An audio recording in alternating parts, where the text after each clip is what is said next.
Umaasa tayo sa ombudsman, lalong-lalo na sa mga panahong ito na umiira lahat ng report tungkol sa korupsyon.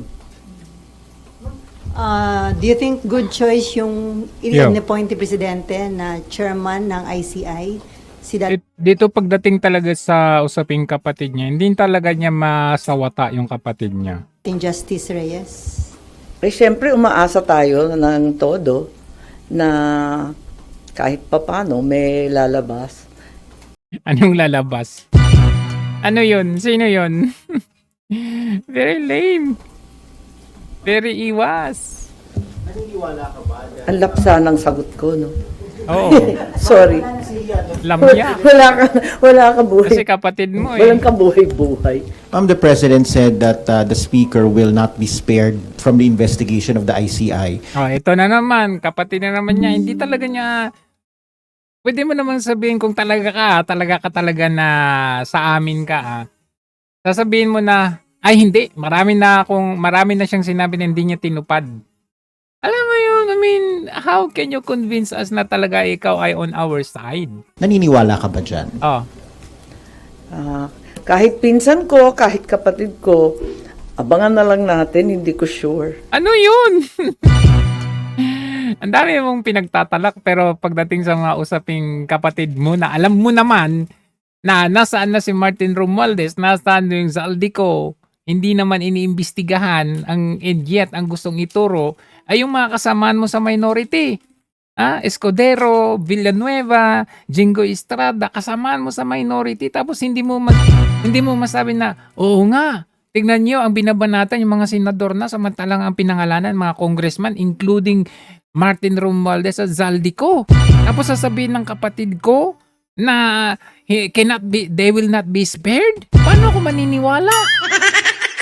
Di ba? Oh, hindi mo masabi.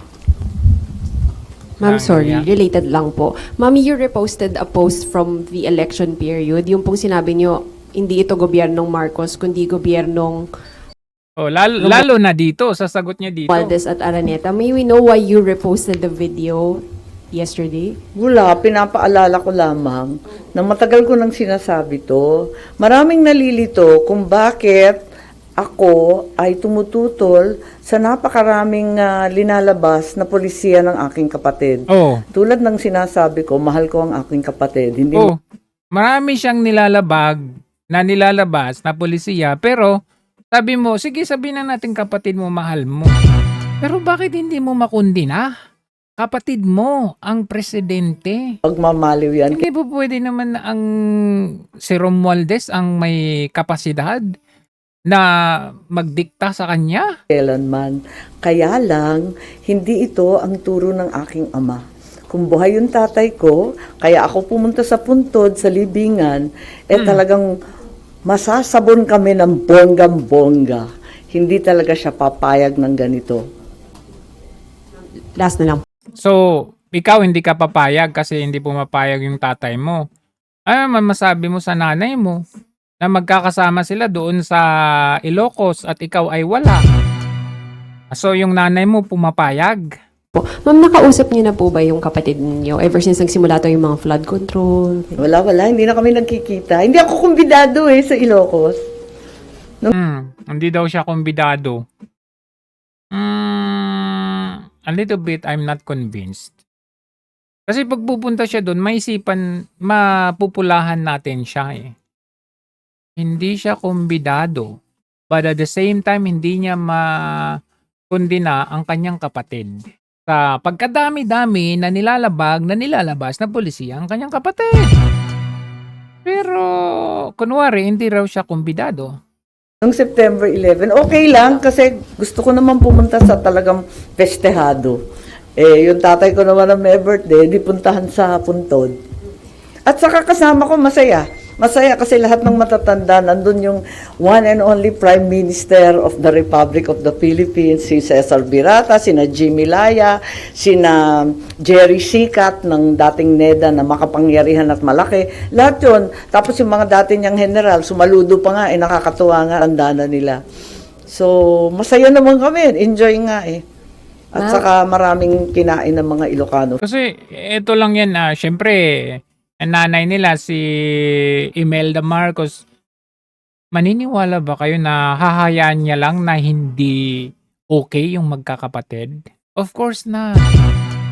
Papatawag niya yan, kakausapin niya yan. So, for me, nakikita ko dito, nag-usap na yung mga yan. Nag-uusap sila na, ito kunwari, ganito, dyan ka muna. Dito muna kami ng mga kapatid mo. Dyan ka muna. Kasi talaga sa totoo lang, saan ka nakita ng parent na hahayaan niya yung mga anak niya na hindi nagkakausap? Na hindi sila magkabate? Lalo na sa selebrasyon ng inyong tatay, hindi kayo magkasama? Diba? I mean, maraming mga times na kinukundina nga ni Amy Marcos yung government. But yung mga ano lang, yung ini-spare niya dito yung kanyang kapatid. Same thing na yung kanyang mga kapatid, ini-spare nung kanyang kapatid na si Bongbong Marcos yung mga taong involved dito sa corruption. Ito naman si Amy Marcos, ini-spare niya yung kapatid niya na siya naman ng chief ng Pilipinas. Food.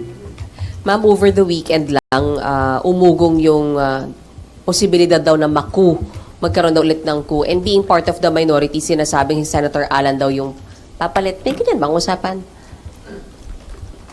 Ang narinig ko yung interview, di ba interview ni na Senator Soto yun at saka si Senator Ping, di naman ang galing sa amin eh. Di ba? What about, ma'am? Hindi yung sinasabing fake news.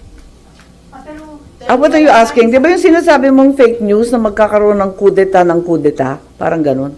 Pero nagkaroon po ba ng pag-uusap sa minorya na magpapalit po muli ng liderato? Hindi, wala. Walang pinag-uusapan na ganun. Ang pinag-uusapan lang namin is staying alive. Ayan, yung mga reference po namin, puro dekada 1990, ano ba yun? Kay Billy Ray Cyrus, Achy Breaky. Di ba Miley na ngayon? Sorry Nag-react lang si Senator Ping, ma'am, doon sa lumabas sa isang Davao-based, ano ba yan? Ano? Oo, parang may isang TV, ano ba yun? Sino daw nagsabi? Hindi ko alam eh. Lumabas, ma'am, doon sa isang naka-base sa Davao na Ano raw sinabi? Digital News Network.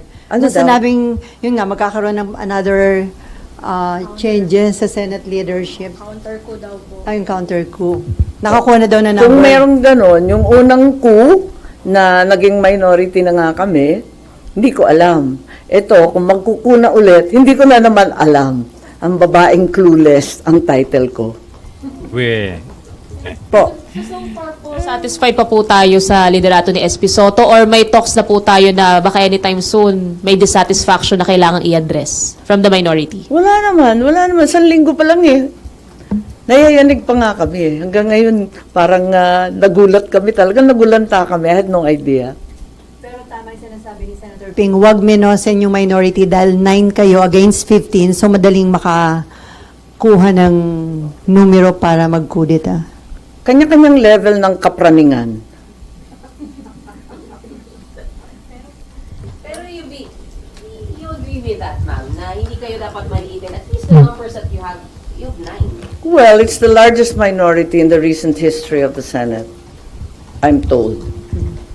Pero hindi ba masisira yung image ng Senate as institution kung magpapalit-palit, ganun kadalas magpalit ng Senate leadership? Parang masaya. Instead mag-focus. Ha? Minsan sumagot tong si Manang Amy, parang nakakaewan, no? I mean, you could imagine na, sige, sabihin na natin mas brilliant ito or mas intelligent kaysa kay Bongbong Marcos. Well, sumagot minsan, parang hindi mo maintindihan. Hindi ko alam kung gusto mo bang magbiro.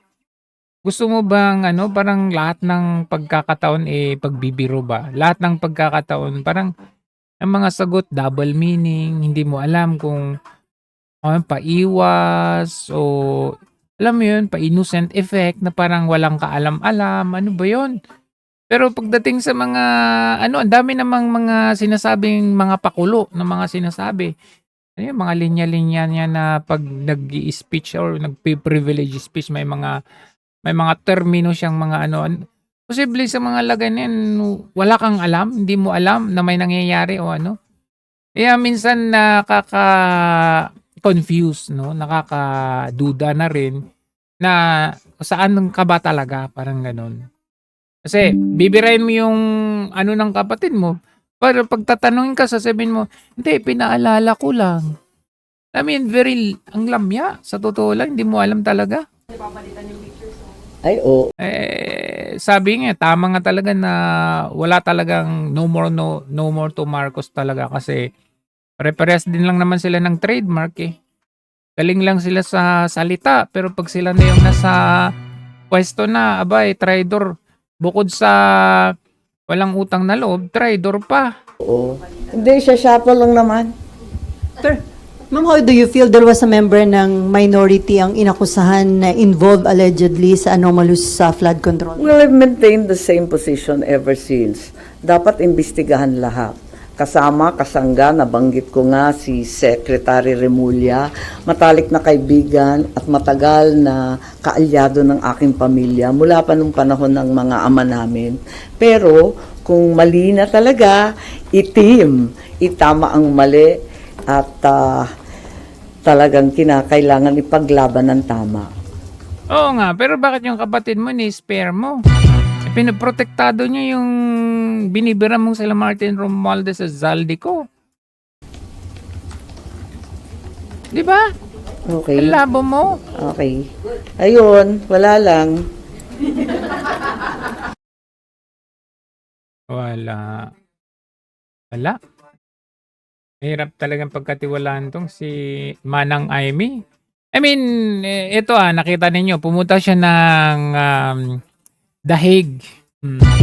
Nag-meeting sila ni Attorney Kaufman. From there, kayo na bahala sa susunod na komento.